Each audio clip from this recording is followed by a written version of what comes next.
27 ఏళ్ల పిల్లవాడు ఓ పూర్తి స్థాయి కమర్షియల్ సినిమాను డైరెక్ట్ చేశాడంటే మీరు నమ్ముతారా? కానీ ఇది జరిగింది.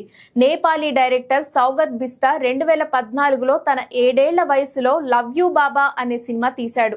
అప్పటికే అతని వయసు 7 సంవత్సరాల 340 రోజులు. గిన్నిస్ వరల్డ్ రికార్డ్స్ అతన్ని youngest director of A professionally made feature film గా గుర్తించింది. లవ్ యూ బాబా తర్వాత బిస్తా మరో 2 సినిమాలకు దర్శకత్వం వహించాడు. నేపాలీ చిత్రాల్లో నటించే తండ్రితో పాటు అప్పుడప్పుడు షూటింగ్ లొకేషన్స్ కి వెళ్లేవాడు. అలా డైరెక్షన్ మీద ఆసక్తి కలిగింది. రోజు షూటింగ్ స్పాట్ కి వెళ్తూ అక్కడ director, actors, movie script, lighting ఇలా అన్ని నిశితంగా గమనించి రాత్రి కాగానే గూగుల్లో మూవీ మేకింగ్ కి సంబంధించిన మరిన్ని అంశాలను స్టడీ చేసేవాడు. అంతటితో ఆగకుండా కొందరు నేపాలీ డైరెక్టర్ల దగ్గర అసిస్టెంట్ గా పనిచేశాడు. తన తండ్రి రాసిన స్క్రిప్ట్ కి డైరెక్టర్ దొరకపోవడంతో అతన్ని ఒప్పించి తానే డైరెక్ట్ చేశాడు బిస్తా. లవ్ యూ బాబా ఎన్నో అంతర్జాతీయ వేదికల మీద ప్రదర్శించబడింది.